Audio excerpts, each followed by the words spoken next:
don't do these live streams often on my channel. I kind of leave them to special occasions now, and I thought this particular topic, deserved a live stream on its own because I just don't think I'll be able to get out my feelings in a 20-minute video. So I kind of wanted to do a live stream, get other people's opinions. I just kind of want to have a conversation about this. So to give an introduction on what this live stream is all about. So I've been recently playing Umbrella Corps, which this is a forgotten Resident Evil title.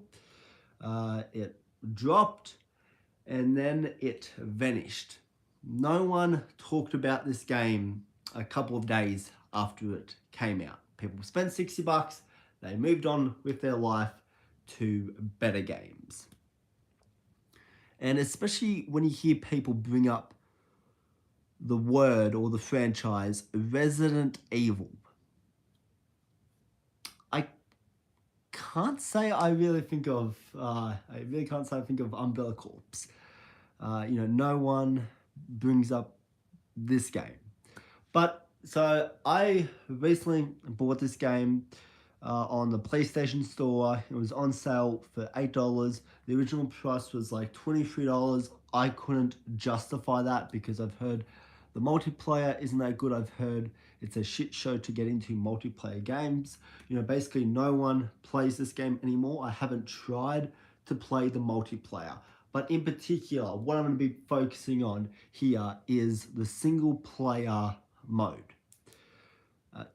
And I wanted to just kind of talk about, I guess the game packaging, in general. And in this new era that we are in 2025 and what kind of games have been like over the past few decades. That's kind of what I kind of want to talk about here. So, just to kind of lay the groundwork here, I'm a massive Resident Evil fan. I've played all of the mainline games, 1 through to 8. We have Requiem coming out in February. I'm really excited for that one. And I've played a lot of the spin-offs, Resident Evil Survivor 2, Code Veronica, Operation Raccoon City, the Outbreak File 1 and 2. So I'm very well immersed within the Resident Evil franchise, and I'm familiar with what the canon and the timeline of these games are. I've always loved Resident Evil, and so and eventually for me, I do want to kind of play all of the Resident Evil games, even the shitty ones, like the one I'm about to talk about. And that's just kind of me. Is I'm a collector. I will spend $150, $200, even if it's like the worst Resident Evil game in the world. I am a die-hard fanatic of this franchise, and just, I want to get every little piece of Resident Evil that I can find. So, I hope that lays the groundwork for what I'm about to address here. So now, going to Umbrella Corps and the single-player component called the Experiment, which is basically set up of multiple missions where you have to collect DNA samples and suitcases. And it's the exact same mission every single time. And this was never a game that was going to be a story-based game, or I'm sure all 14 people that are watching now, I'm sure you guys already know that Umbrella Corps is a non-canon Resident Evil game. And now, so yeah, I'm probably about maybe halfway through the single player at the moment. And I have to be brutally honest, they could have called this game anything else. They could have called this game anything else. This game could be called Call of Duty Zombies, because that's literally what it is. Like, the game design is almost the exact same. The game design is the exact same. Bloody in Call of Duty, the it's not team deathmatch. Like, where you kill someone and they drop those tags, and you have to kind of collect all the tags to win. This is a very, very similar level design to that, where the zombies and all of that, they drop these DNA samples. You just have to run around collecting them. It's the exact same fucking game. The only reason that this game has any connection, all right, to Resident Evil is because there's zombies and there's zombie dogs in here. Like, you have these fan favorite, characters in here, like the Cerberus dogs.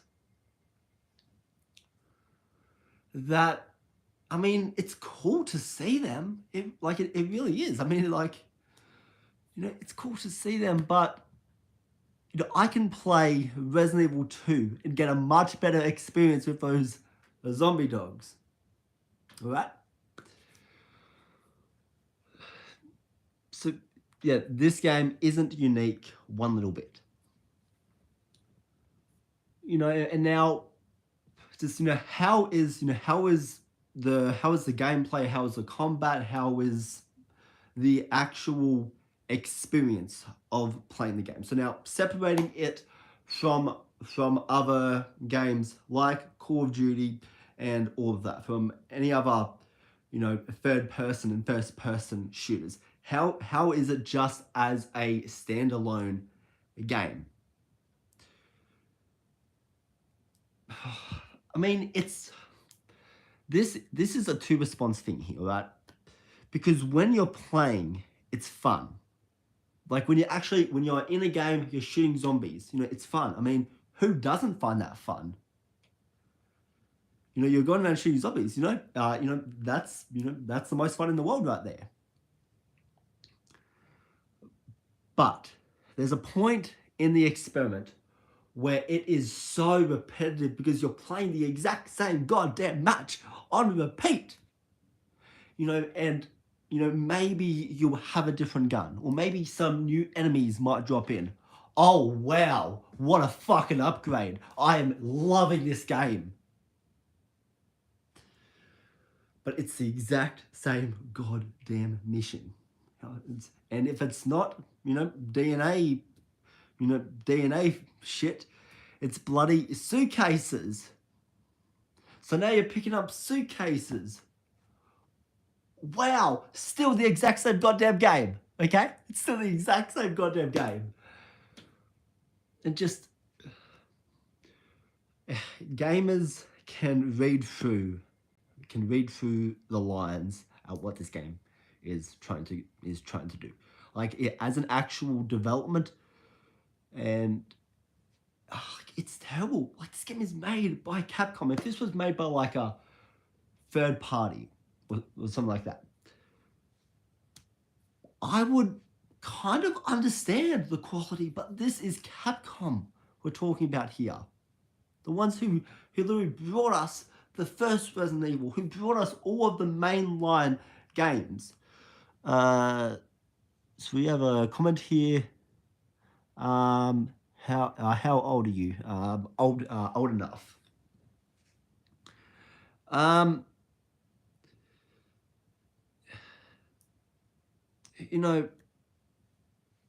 The actual shooting mechanics, I mean, they're fine. Like, they're fine. Like, they're fine in the game. But the fact that this game just doesn't have a lot of replay value to it, and the fact that it's the exact same goddamn mission with just number of zombies really increasing. That's really the only increase that you kind of get with this campaign. So now I do want to kind of switch topic here and talk about some of the positives of Umbrella Corps. You know, there's moments of tension in the game. Like there's moments when you run out of ammo and zombies are chasing after you, and you have to go through a room of zombies. There's a little bit of that Resident Evil feeling there. When you're out of ammo, but you have to go on the other side of the room to actually get more ammo. There's glimpses, there's moments of that in the campaign, but they're very minor. The selection of guns. You have a shotgun, you have some other guns. I mean, I like being able to kind of change guns. I like that. I mean, I would say maybe the first couple of missions of the single player, it was fun because like all you had was a handgun. And if you ran out of ammo and you had zombies running after you, then you had to try and survive. To me, that's kind of that's classic Resident Evil there. But this game has only really one Resident Evil connection, and that's in the title, Umbrella. This is set in the Umbrella underground facility, and then it's probably not until the midpoint where it actually does change. But this game,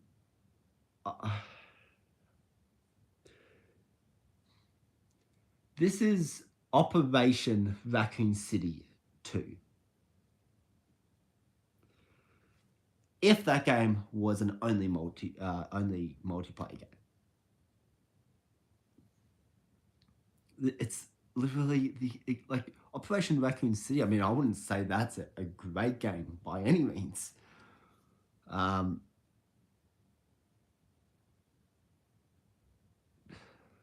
wouldn't say that's a great game by any means, but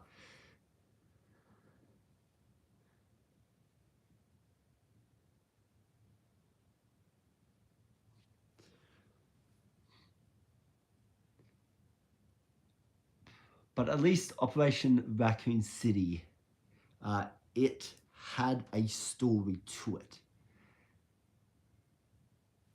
This game isn't anything. Okay, so we have a few comments here. I'll take a couple of these now. The Silent Hill game has so much potential. Thoughts. Which Silent Hill game are you talking about? What the Silent Hill game had so much potential. Yeah, are you talking about the newest one, Silent Hill 2? What do you even mean? Yeah, just fill me in with what you mean, with what you want me to clear up.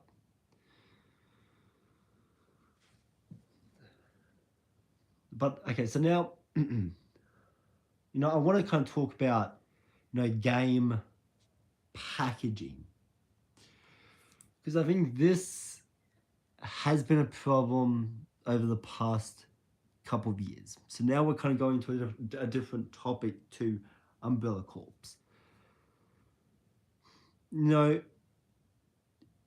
A lot of games now are multiplayer based. And, I think to me, like this is just my own personal opinion here, I think to me what makes a great game is having a great single player and having a great multiplayer secondary. I don't think there should be a great multiplayer and then a great single player secondary. I just don't think that works. I understand probably there's more gamers out there now. I'd say multiplayer gaming is more popular than ever now. And a lot more games are going to the multiplayer side. But I think that's kind of where gaming is falling apart. Because I've been recently kind of playing a lot of the older Resident Evil games, and it's a complete package. It's a completed game upon release. Nowadays, it's is if you want, it is now it's more 50% of a game. But if you want 100% of the game, if you want the full experience that the game was created for, you have to pay for a season pass, a battle pass, and you have to get those little things that were not attached to the game upon release. And I'd say games are already expensive enough. And I would already say games are expensive enough. At least over here in Australia, I can only speak for us. So when Call of Duty Black Ops 6, when that came out, I was a big fan of the game. I bought it. I bought it day one. Yeah, sorry, fighting a bit of a cold here. So that's why voice sounds like shit.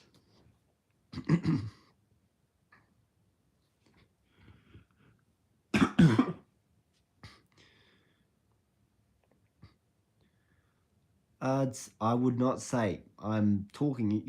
Like I've spoken to my friends, and I've spoken to like a lot of people, kind of with, all everyone. I guess that's within my group, and I think we'll have a problem. I wouldn't say I speak for the entire country, but I'm looking at our prices, all right? So Black Ops 6. When that came out, I was a massive fan. I was a massive fan of it. Bought it day one. I loved the single player of it. I had a lot of fun on the multiplayer. I had a lot of fun on zombies. And that game wasn't bad.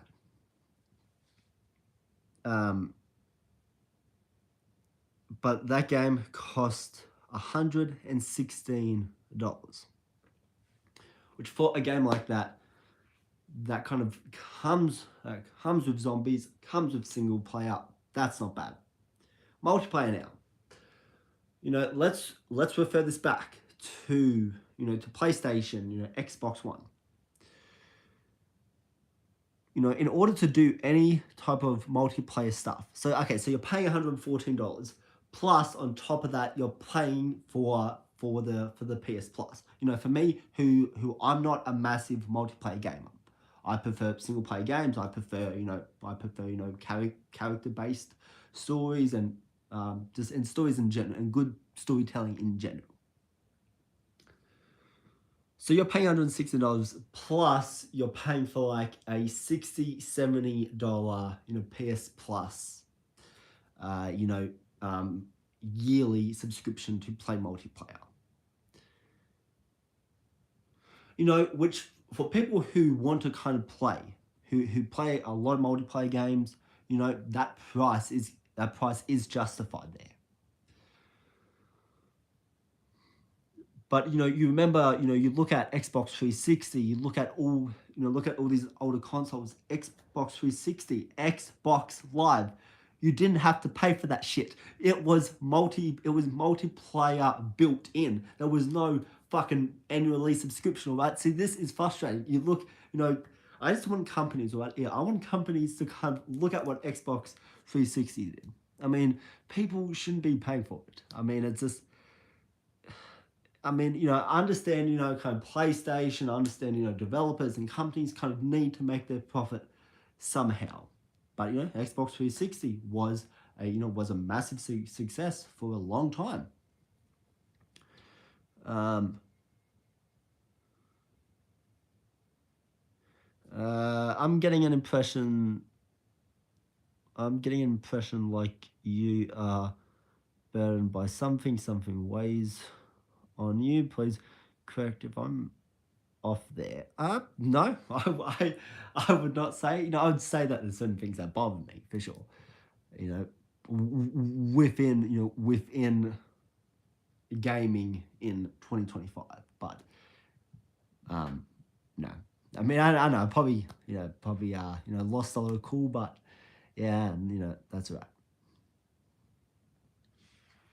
But Xbox Live was something that you could chuck in Black Ops 2, you could chuck in your World at War, and you could just play multiplayer. You didn't have to pay for it. And yeah, anyways, gaming is frustrating. Gaming's frustrating me. I am a gamer. I call myself a gamer for sure. I just don't like how some games come out. Doing research on Umbrella Corps and watching a lot of videos, reading a lot of information before kind of doing this live stream, all that. That game was $60-$70 day one of release. What does that $60 get you? It gets you a multiplayer. It gets you a pretty shitty single player. What else?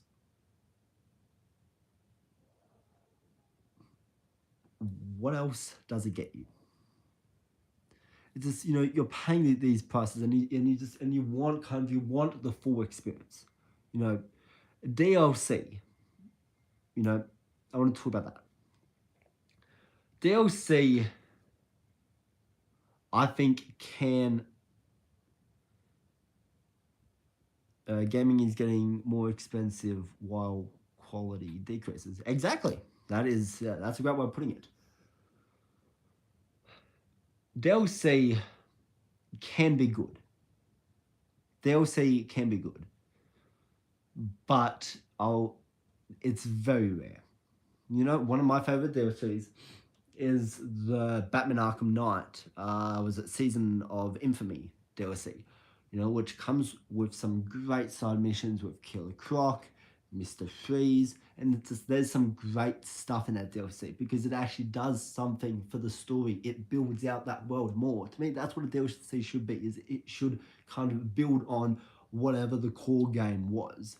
It should be giving you giving you a brand new story, a brand new experience. Show these new characters. Let Arkham kind of really feel lived in, and that's what I loved about the Arkham Knight DLC or season pass. But then you get Call of Duty, season passes. What do you get from that? There's some overpowered guns. There's maybe some what is it? What are they called? The background like pictures that you have. That word will come to me. And you have some emos. Was it some emotes? Let me correct on that.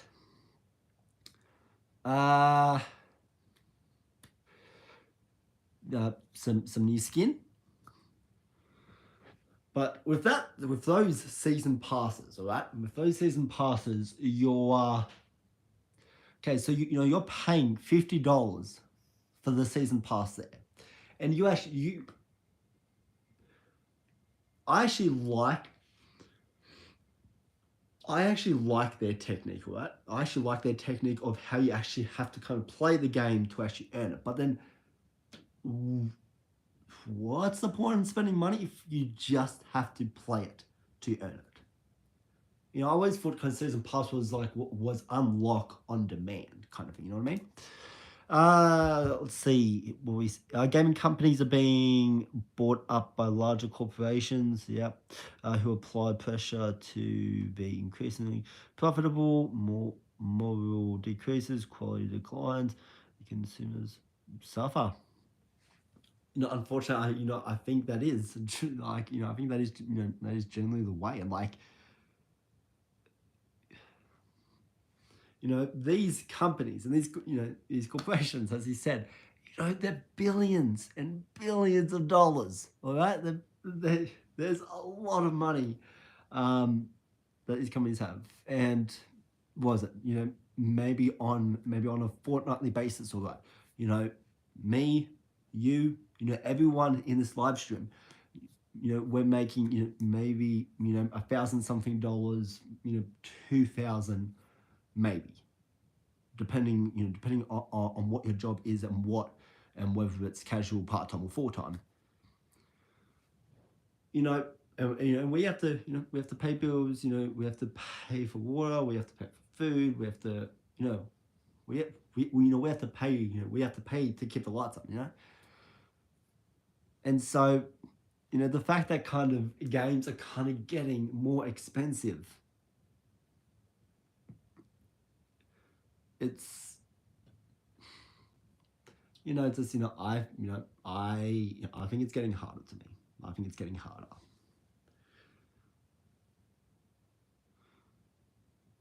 Obviously there's always going to be, there's die-hard fans. There's always going to be people.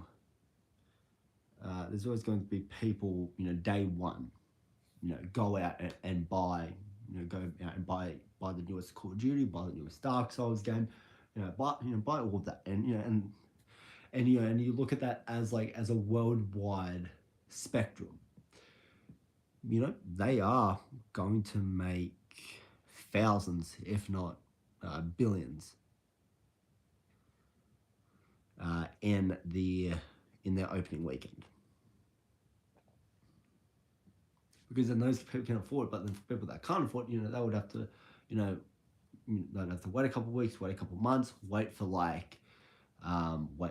discounts to happen, and that's just the way it is. And I just don't think games need to be as expensive as what they are.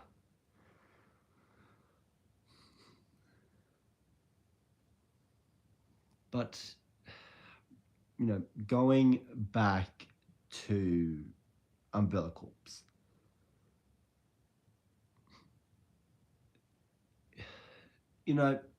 it's a game, you can play and you can have fun with it.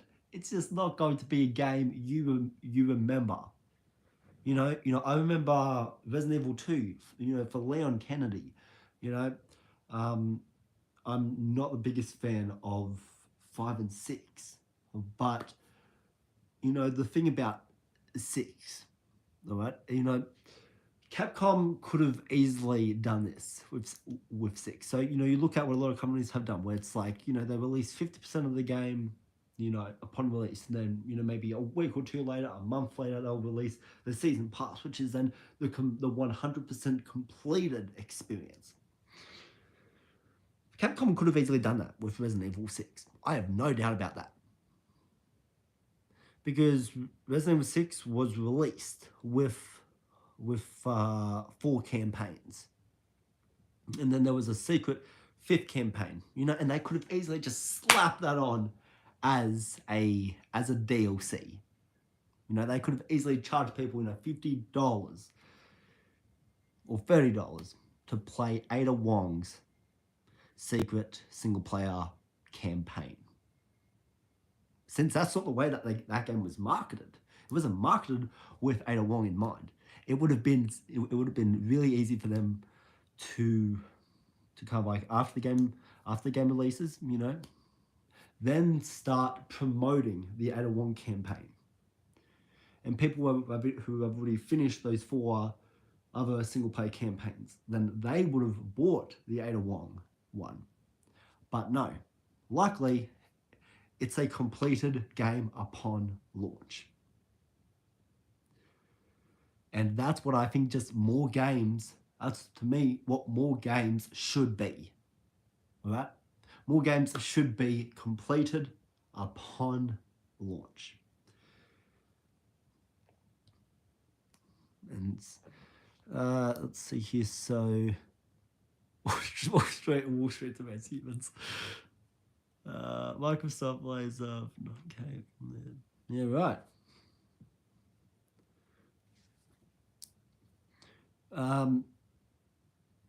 And Resident Evil has always had that particular thing that makes their game great, even though that franchise does decline the more it goes on. There's always that one thing in them that people remember. Resident Evil 1, even though you're only in the mansion for about a quarter, maybe half of that game before you go underground. People remember that mansion. Like, that mansion is fucking creepy, dude, all right? And then we have Resident Evil 2, Leon Kennedy, he's a cop, day one, he's instantly put into the shit and he has to put all these skills to the test. To me, that is a challenging character. That's a character that I like. Resident Evil 3, Nemesis. I mean, he's absolutely great. Nemesis is iconic to Resident Evil. Number 4 was the first game where we actually, steered away from Raccoon City, and and it was and it was Leon's, first journey, working for the government, having to rescue the government's daughter. That's a great story there. That's a great path going from Resident Evil 2 to Resident Evil 4. Like, that's what makes Leon so great.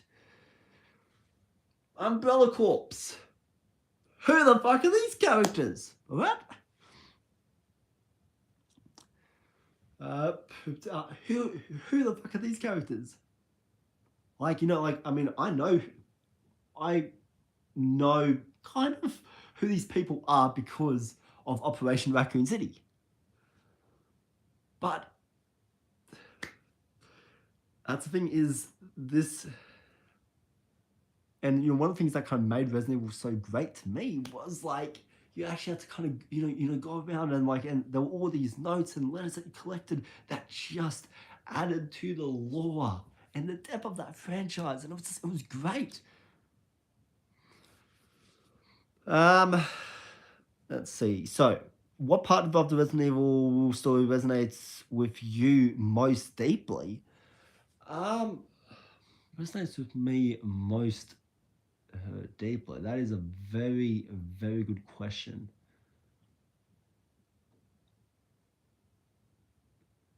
I think what resonates with me is I think just kind of is Leon Kennedy. I think really just kind of having a character that that doesn't really have any kind of past experience. He's very new to the police scene.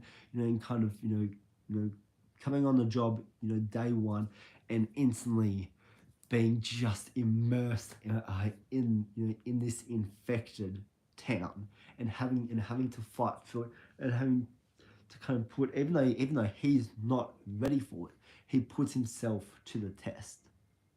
To me, I think that makes I think that makes for a really engaging character. And I think that resonates not only with me, but I think with a lot of people of wanting to kind of challenge ourselves. And I think there's a really kind of good message to kind of learn from Leon's character. So I'd say that's one part of it. That's one part of Resident Evil that that resonates with me. The unprepared hero thrust into shit. Yeah, and I think that's kind of something of is I think we don't really kind of push ourselves as much as we want, and if we can't push ourselves, we can become better. And I think there's and I think there's that there's some of that I think there's some of that in Leon Kennedy's character for me. Um,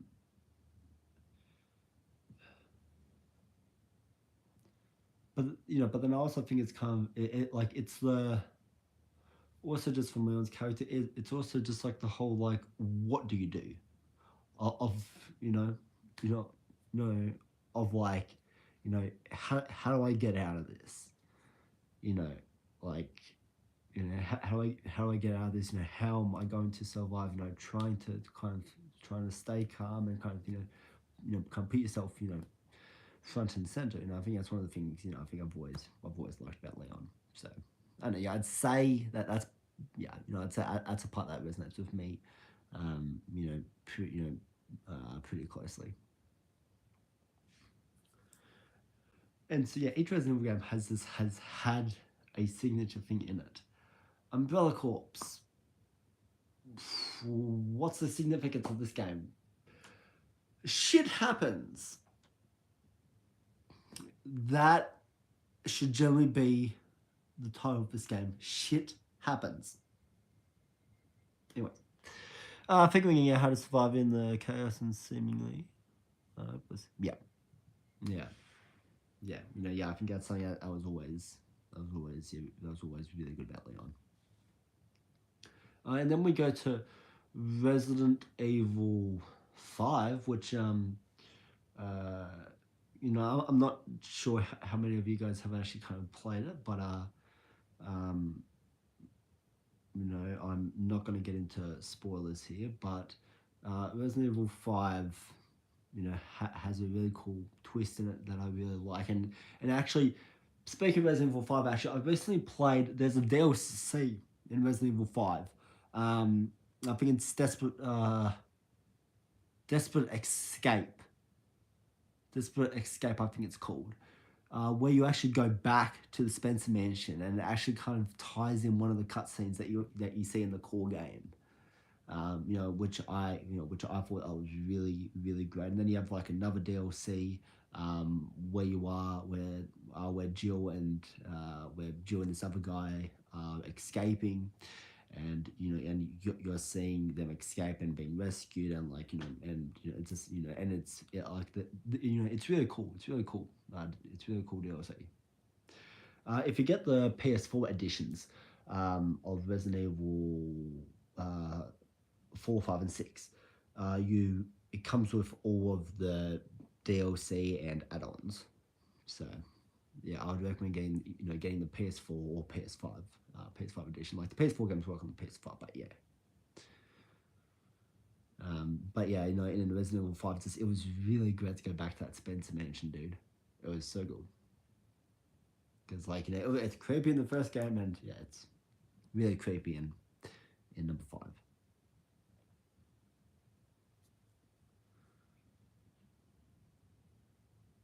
And then Resident Evil 6. I would say overall for me, Resident Evil 6 was not a game I was a fan of. I mean, I'll be honest, I really, really loved Leon's campaign because it was going back to the horror. It was going back to the horror of the first 3 games, and then there was, and then it went into the action aspect of Resident Evil 4 and onwards. So Leon's story I think kind of captures Resident Evil quite well. And then we had who else was in Resident Evil 6? It was Chris Redfield. From memory, his story was not too bad. It was very action packed from memory. So I'm gonna be honest. Like the one problem I have with Resident Evil 6 is like when you kind of play all 5 stories, it's just like you're playing the exact same story kind of with every single character. Ada Wong's is kind of like the only one I think that kind of separates itself a bit, which I like. But the first 4 are like a very kind of it feels like it is playing the exact same game on repeat. Hello, Prem. Let me know if I'm pronouncing that wrong. But yeah, how are we today? How are we today? Let me know. Isn't Umbrella Corps the archetype of the evil corporation? Wait, isn't Umbrella Corps the archetype? Wait, wait, isn't Umbrella Corps the archetype of?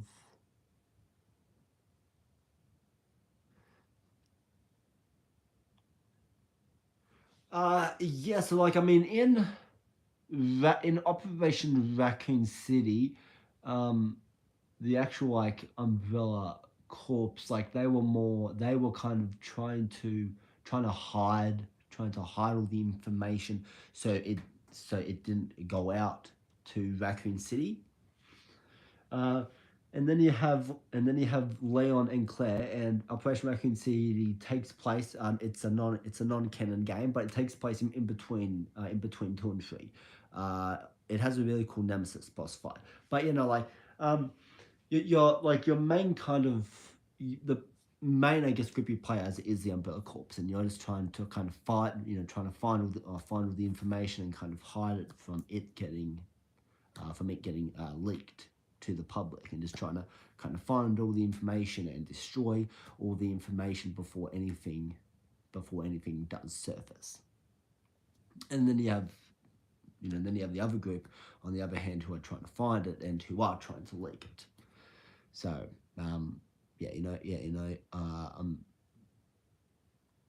that's kind of like what the Umbrella Corps does.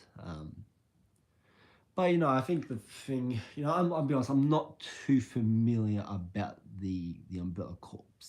I don't really know too much about them outside of Operation Raccoon City. But I'm assuming that the whole thing with Umbrella Corps, the game that the whole title of this live stream is because is because these people are now zombies, and and there's really no care. I mean, it's kind of like, at least to me, that would make the most sense. But the Umbrella Corps, they're there to help. Yeah, to help Umbrella. So Operation Raccoon City, you basically start in the Resident Evil 2 timeline, and then there's a certain switch in the game where you go from 2 to 3. And I have to admit, this is a controversial opinion here, but the ending to Operation Raccoon City, I think is sick. Where you have to kind of make a really tough decision here, man. And it's just, I thought it was cool. I thought it was fresh. It felt unique to Resident Evil. It was something that hasn't really kind of been done before, and now you kind of get to see everything from the bad guys' point of view. To me, I think that ending is really cool.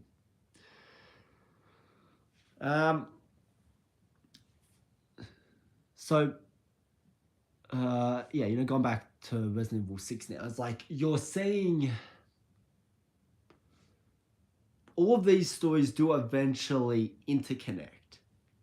And you're seeing, honestly, a lot of the same cutscenes you saw in the last campaign you played. You're seeing, like, there's not really much that changes as far as cutscenes go, honestly, like in the first 4. And you're going through the same locations, and each character kind of has their own skills. Chris Redfield is more of the type of guy that kind of goes in kind of guns blazing. His is a much more action packed campaign. And then Ada's campaign. I'll be honest, I put that on hold for such a long time. I'll be honest. Because like I was so kind of frustrated with the first 4. I was just like, man, I'm just going around in circles at this point, dude. So, and then we have Ada Wong story, which I really dug her story a lot more. I mean, slow start, but if you can probably get through like the first mission or 2, it really picks up it really picks up, and it's a really engaging story, and it ties everything together in a really neat way, and probably honestly one of the most shocking twists. I'll be honest, I didn't really know too much about Ada Wong's story, kind of play, just Resident Evil 6 in general. I didn't know too much about. Um, yeah, I didn't know too much about Resident Evil 6 kind of playing it, and when that twist came in Ada Wong's, I was like, holy shit, dude. I mean, when I was like, hold on to the fucking brakes right now, man. I mean, you wait, so you're telling me this is this, and like I was just like, yeah, I was freaking out. I had a great time with Ada Wong, and and I think she has some really great weapons. Like her bow and arrow is it's kind of like it's a bit kind of odd to use. It's a bit odd to use. I'd say in the first half.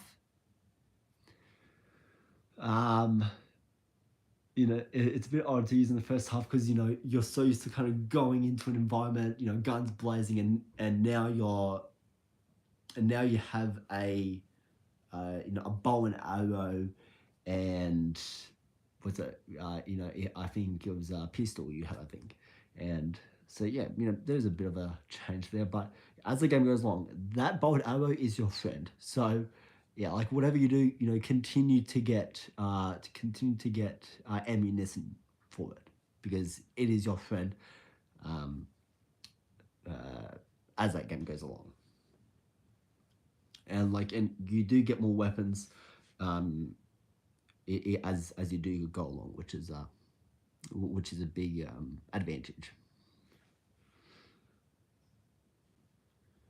In the Resident Evil 7, um, like as far as I'll be honest, I'll have to do a whole separate video on just on ranking all of these Resident Evil games, man, because like there's so many of them. Like there's a lot to rank. But yeah, Resident Evil 7, I've only played that game once, but really dug it. And Resident Evil 8, I put that off for so long. I put that game off for like I think like 2 or 3 years because I was like really, really, we're bringing in werewolves now. We're bringing in lycans and witches, and we're bringing in this whole fucking voodoo stuff now. Like really, this isn't Resident Evil, man. So yeah, I watched I think the trailer for Village when that first released, and I remember watching it being like, uh, Resident Evil 7 was horror. This just looks like some fantasy bullshit right here. And man, was I wrong. You know, guys, I will admit fully when I'm wrong. I fucking love Village. I think as of right now, that is my number one game.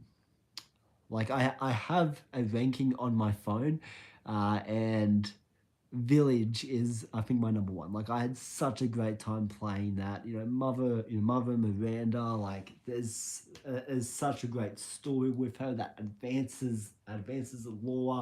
Some great boss fights. Great scenery. A really cinematic. Resident Evil experience that I was afraid it was going to feel very distant from Resident Evil, but to me it really fits in. It really fits into the world. I thought it would be too different, but when you're playing it, you still feel like you're playing a Resident Evil game, especially the first 15 minutes, like the first, I'd say 2 minutes of the game. Man, was that my hook there. Holy shit. Did anybody see that opening cutscene happening? When I played, I was just like, ooh, Chris, you badass motherfucker. Right? I was just I was freaking out. I was like, is this going to be the first game where Chris Redfield is going to be the villain here? Like, what is happening right here, man? Like, yeah, like I was freaking out the first time. It really caught me off guard, man. Like, that opening scene was my hook to Village. I wanted to continue playing just to see what they did with Chris Redfield. And when he explained it, I was like, yeah, okay. So yeah, no, yeah, Resident Evil 8, 8, dude, is like is such a good game, and like and like there's a boss at the end where you're like where you're going in like on that truck, and and you're on the back with with that machine gun, just go like it's so much fun. Like the bosses, boss fights in it, like boss fights in Resident Evil 8 are classic Resident Evil. Like there's a big like orange, orange kind of spot. You have to kind of shoot at it, and then that kind of weakens it. It's very kind of classy when it comes to it. So, yeah, Resident Evil 8 was like it was so good. And then I played the DLC. I think it's like Shadow of Rose. I think it's called. Yeah, I played that, and I didn't like that as much. I really didn't like Shadow of Rose as much as the core game, because I felt Shadow of Rose that's when it really ramped up the whole fantasy element, is like Rose having powers. Like that was always suggested and mentioned in the core game, but then when you're actually playing her, it's like, well, this, now we're kind of stepping away from Resident Evil now. But I still had a great time. With Shadow of Rose. So, and then from what I know about number 9, Requiem. We're going back to what are we? We're going back to Raccoon City. There's been a lot of theories going online now, but bro, okay, come here, all right? We're going back to Raccoon City. Leon's got to be there, man. Leon has to be in Requiem. I mean, this is Raccoon City where he originated. Like, he has to be here. And as for that, that hooded figure in the Requiem trailer, there's been a lot of theories surrounding him. A character we have not heard or seen much of, which to me this would make a lot of sense. Jake Mueller from Resident Evil 6, Wesker's son. I think we haven't seen him. There's been no mention of him in Resident Evil 7. Resident Evil 8, Resident Evil 9, there was no mention of Jake in Resident Evil 8 either. And then Resident Evil 9, Jake, now, him being the hooded figure, couple of reasons why I think this. Wesker's story is not done. You can tell me in this chat right now, right, that Wesker's story wrapped up in Resident Evil 5. I don't think so. There's still a lot more questions about Jake. And a big question I have for Wesker, that I think if it would explain why Jake would be in Resident Evil 9, is because he would want answers to this. Is a big question I want to know is, who the fuck did Albert Wesker sleep with? Like, that's never been explained, There's been no mention of a wife. We know Albert Wesker has a sister because of Revelations 2, all that. But who the hell did this guy sleep with? Who was dumb enough to lose sleep with Wesker to give birth to Jake? Or is he like a bioweapon? Or that was never explained in 6. So there's still a lot more. There's still a lot of unanswered questions. And the fact that you're going back to Raccoon City, where really this outbreak happened, where the Spencer Mansion isn't too far away, where there's so much kind of legacy and story. The fact that Wesker, I don't know, I honestly just don't, I don't think we're done. I really don't think we are done with Wesker's story. And I think Jake, another reason I want to kind of bring up, that I think he is the hooded figure in the Requiem trailer. I want everybody to look up Resident Evil 6 after credit scene. Look at the hood he's wearing in the after credit scene. Look at the hood in the Requiem trailer. Yeah, I think there's a pretty good comparison there. Do I think it's Leon? So now putting putting Jake aside, do I think it's Leon? I don't know. I don't know. It wouldn't make sense why Leon would want to go back to Raccoon City and just kind of and just come and and just live and brave this dreadful experience that he had. It doesn't really make sense unless he's so attached to like unless he's so attached to like murdering things now, or maybe something kind of draws him back there. I don't um yeah I don't think he's a hooded figure, and it doesn't make sense why he would be killing innocent people. That just doesn't make sense. That's not Leon. I get he would be older now. He would be a lot more kind of grumpier and angrier, and things would irritate him more. I get all that, but still, I think Capcom would be dumb to kind of make him the hooded figure. Maybe there's a good explanation. Maybe he is, and maybe there's a good motive for it. But yeah, um, and then as far as what we're gonna like, to me, this is the way I look at it. All right, there's a reason why we're going back to Raccoon City. Not only because of was it actually no the goddamn what's the character's name? It's something Ashford. It's not Grace, not the one in the game, but the sister. Um, Ashley? No, that's Resident Evil 4. Oh god damn it! I played the Outbreak games. How can I not think of this? Um, can somebody help me in the comments here? What's the name of the other Ashcroft sister in the Outbreak games? We are going back to Outbreak in Requiem. That's technically confirmed. So you know by bringing Grace in, she's kind of discovering her sister's death. So it makes sense why we'd be going back to the Outbreak games. Um, and which does seem like a little bit of a weird approach to me, because from what I know about Outbreak wasn't a particularly sold game. Like there weren't a lot of sales for it.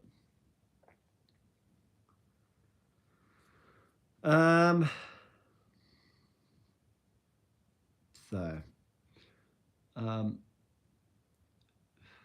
but yeah, no, I'm very excited for Requiem. But there's a reason why we're going back to Raccoon City. Not only with Grace, there's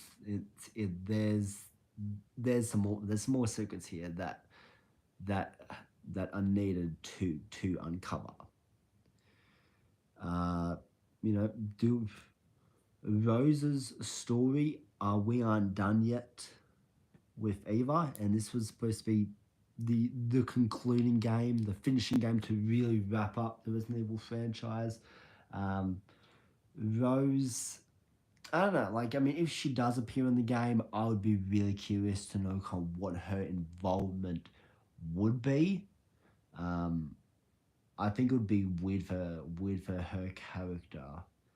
Um, because I'm not sure if number nine if this is still part of like the Winters saga thing. Because I remember Capcom saying that the Winters thing was going to be 3 games, not 2. So, um, unless they have some kind of unless they have like some kind of twist here, um, and Rose is somehow connected to it all.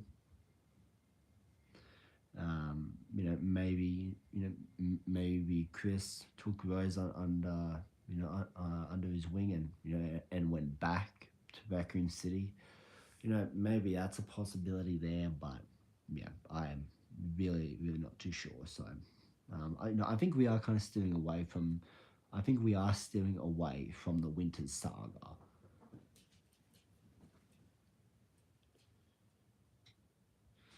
But yeah, I think number 9, I think hopefully more information will come out. I mean, the Capcom creators did say that Leon wasn't going to be the original main character for Resident Evil 9. And that immediately got me thinking, they haven't crossed him off the list. They haven't crossed him off the list. Is he still? Yeah, there's still some. There's still some unfinished business here, and just the fact that kind of 7, 8 are to a degree very distant from the original 6 games.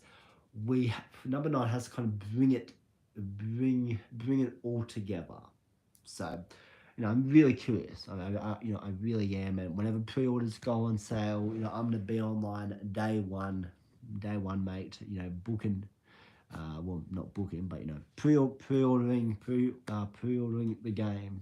I'm really looking forward. We're still a few months away. Because I don't want this shit spoiled for me. And I'm sure you guys don't want it spoiled for you either. And that's the definition also of a great trailer as well, man. Like, Requiem did such a great job with marketing with that trailer, just like kind of setting up things and kind of showing familiar locations. And there's some voices in the trailer as well that do bring up an interesting theory on who they could be. So yeah, we are in. I generally think we are in for one hell of a Resident Evil game. So anyways, guys, yeah, that is going to be my live stream. So to bring it all to conclusion, Umbrella Corps, is it a bad game?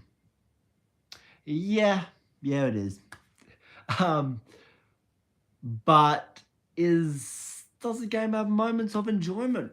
Yeah, I mean, if you just kind of want to go into rooms, guns blazing, shooting up zombies, if you can kind of put up that for I don't know how many missions there exactly are in the game, 30 or 40 missions, and a very repetitive gameplay system. If you can kind of put that aside and you just kind of want to have a game where you can just kind of shut up your brain and just shoot some zombies, shoot some zombified dogs, I generally think Umbrella Corps, is a good time. But I would never play this game again over the last 8 games that I have just talked about, because I think they are much better. I think they're far more superior than Umbrella Corps. But good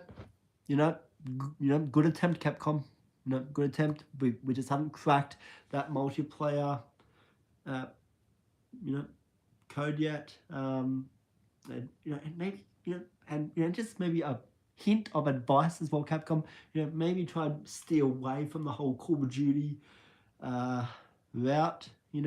That maybe just try and stay to your franchise, stay to a horror survival, not an action-packed franchise. Just my advice there, but yeah. Yeah. Anyways, guys, if you are watching this stream, let me know in the comments of the video, not the live stream. What's your ranking of the Resident Evil games? What are your thoughts on Umbrella Corps? Where would Umbrella Corps be in your ranking? And are you excited for Resident Evil Requiem? Let me know all of that and more down in the comment section down below, guys. But man, it feels good to be back live streaming on this channel. I've had a great time hanging out with every single one of you. Was this Seschin Ledge Loz? Now, that's not a very interesting podcast. Thank you, Chauncey D, my man. Thank you. Thank you for your interaction in this live stream. I really appreciate you, dude. And Prem, thank you for everybody's interaction. And I hope you guys enjoyed this live stream. Please subscribe to my channel if you want to see more Resident Evil live streams and content. I hope you guys all have a good day, night, or afternoon, wherever you are in the world at the moment. And I'll catch you all very soon.